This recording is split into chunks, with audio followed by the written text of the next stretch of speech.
Hello guys and welcome to the first ever Neon's weekly gaming show talk thing. Yeah, yeah. I haven't got an opening for this yet.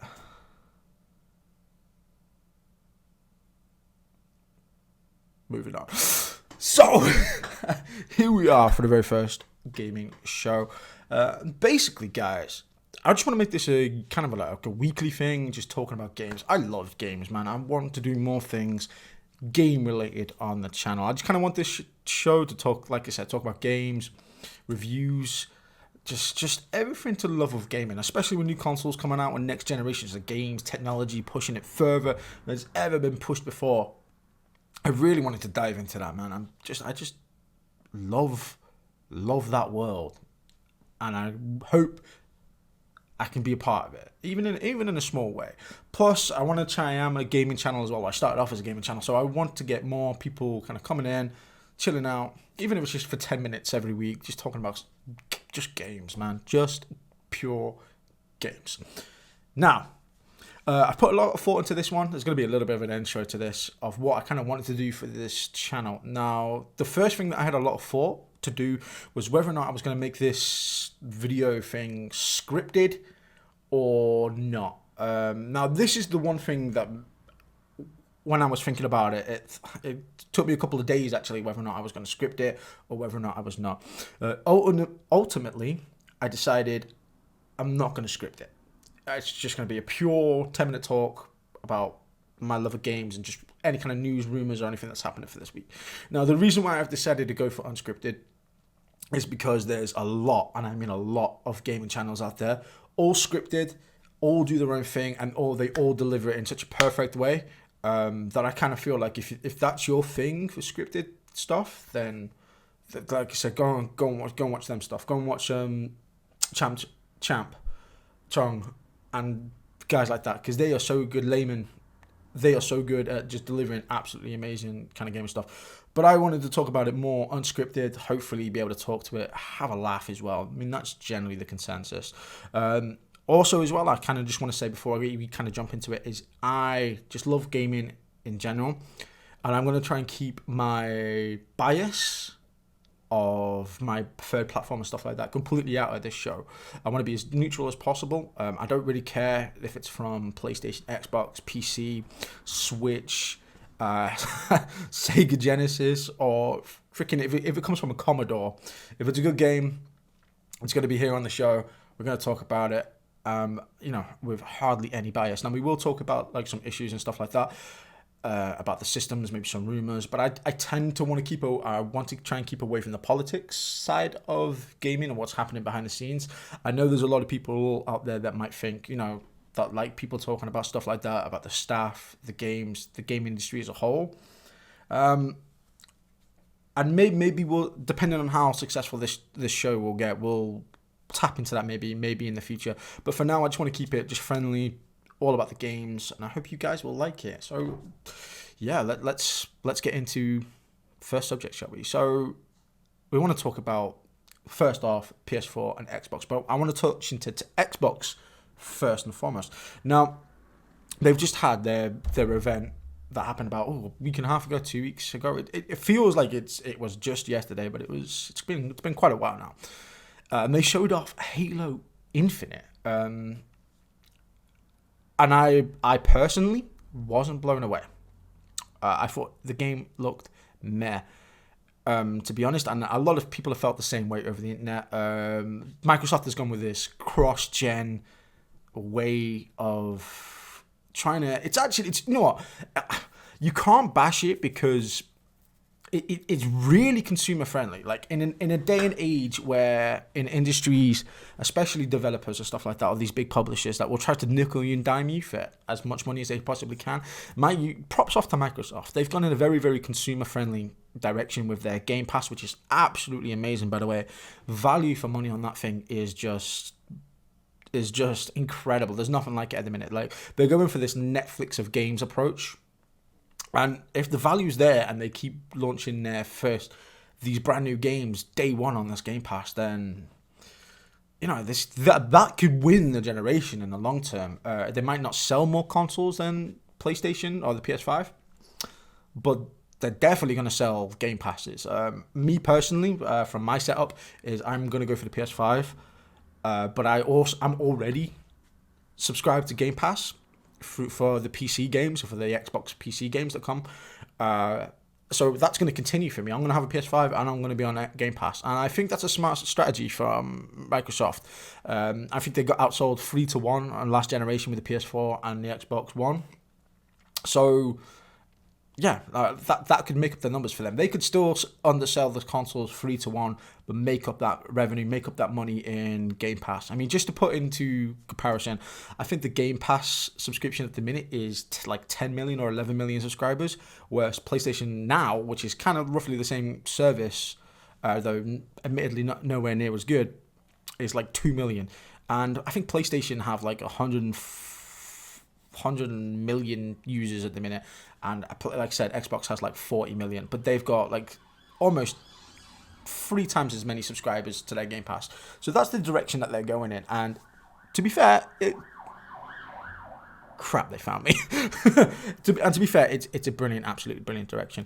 But circling back onto Halo Infinite, they're going for this cross-gen mixture Xbox, whereas if you buy Halo Infinite, you can play it on Series X, you can play it on Xbox One, you can play it on the original Xbox One as well. They don't want anybody to be left behind. Now, the downside to that is graphically, you can only go as far as the lowest common denominator, which is holding them back. So compared to the PS5 games, visually, there's a massive difference. Now, that will catch up later in the generation, 3 years down the line, where everybody moves over to the Xbox Series, and yeah, it will look fantastic.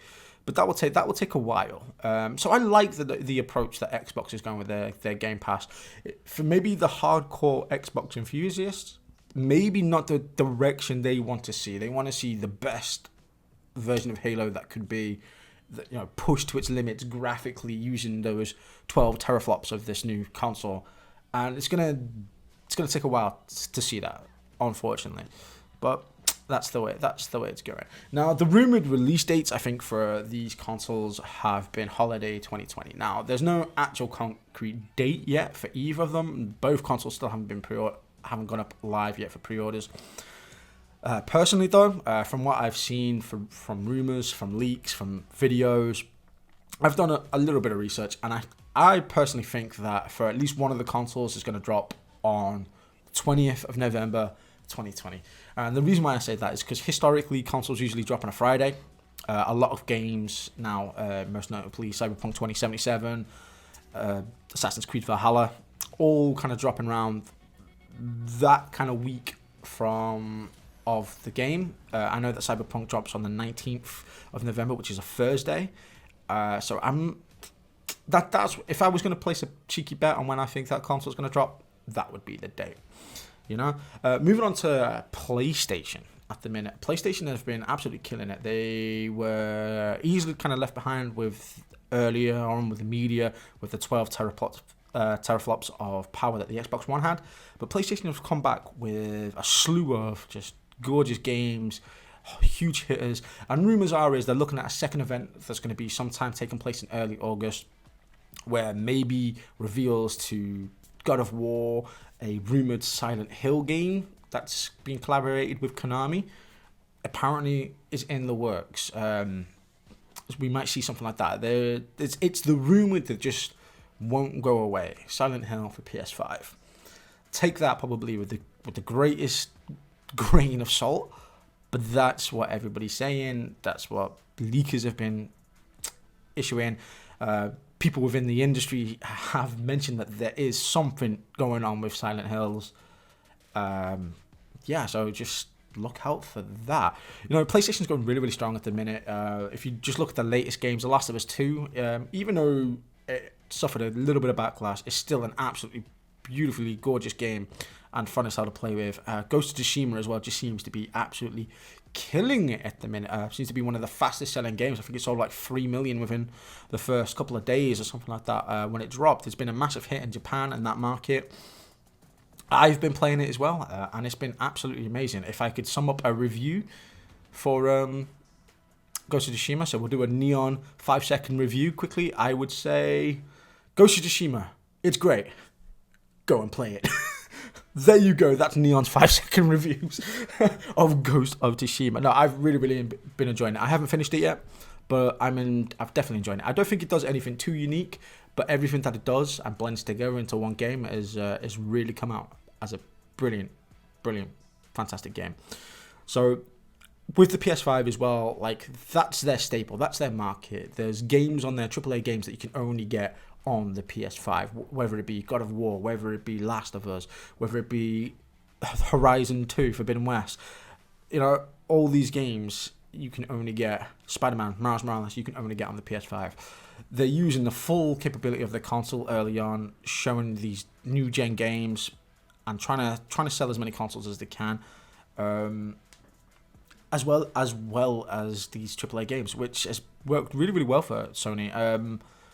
And you know, all these games, like I said, like Days Gone, have all been such high quality for a couple of years now, and it's really helped. I think Sony cement their place as probably the winners of the last generation. Again, my own personal opinion there, but the stats back that up as well. And I think it's really smart of Xbox. I was wondering how Xbox would come back into it, and it feels weird to say that they are making such a smart move by not trying to sell consoles but selling the Game Pass. I still think that's going to be a massive thing, probably later on in this generation's life. I'd say about 3 years from now, if there's 80 million PlayStation sold, but there's 80 million subscribers for Game Pass, then I think Xbox would be very happy with that. Very happy. Now there's questions for sustainability with how much games costs. I mean, to keep people kind of enticed to keep going to Game Pass, they will have to put big games. They've started strong. They'll have to keep that strong, otherwise interest's gonna wane. And how much can you put a big budget AAA game on there all the time? I do feel like the quality is gonna suffer. I do think there's gonna be big games on Xbox, but are they gonna spend $50 million on a big AAA story-driven linear game, which is a big blockbuster, for just to whack it on day one for Game Pass? Yeah, commercially, I don't think that's gonna happen. But you never know. I mean, the difference between Sony and Microsoft is Sony is a company that lives within its means. PlayStation being their biggest, bringing in the biggest money, the biggest profit. So they put a lot of care and a lot of attention into their PlayStation thing. Microsoft, on the other hand, is if Microsoft fail, they are a multi-billion-dollar company, cash to spend, but they can take losses. Sony, realistically, in the grand scheme of things, can't. So there's that as well. I feel like Microsoft is more willing to take a hit with the Game Pass early on, or maybe even whole generation to an extent.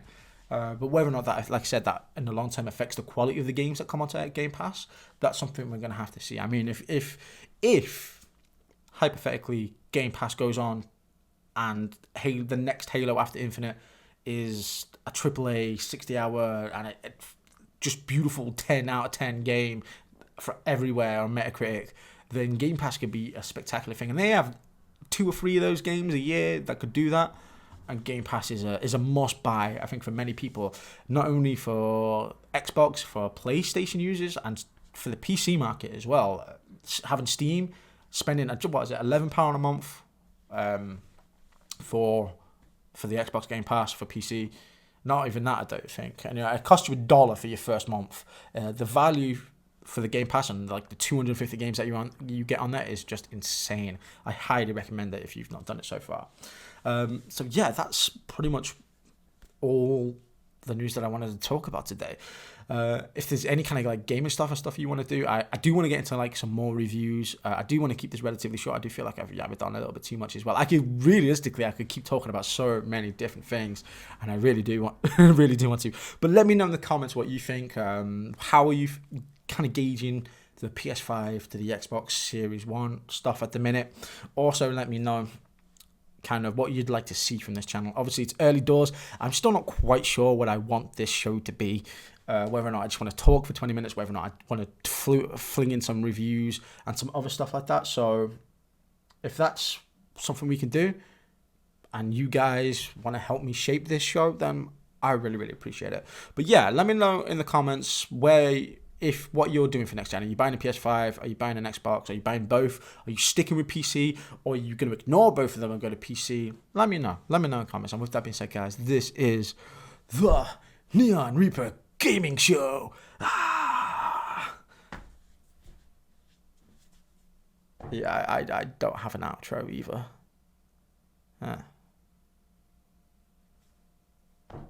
Gotta get one. Boo! You suck! With that being said, guys, I appreciate you being here. I'll see you guys next week. Bye, guys. Let me know in the comments as well what you want me to talk about. If there's any news or anything that you see or any subjects that you'd like me to talk about next week, then let me know in the comments. And I'll see you guys next time. Don't forget to subscribe, guys. I'll see you soon. Bye, guys.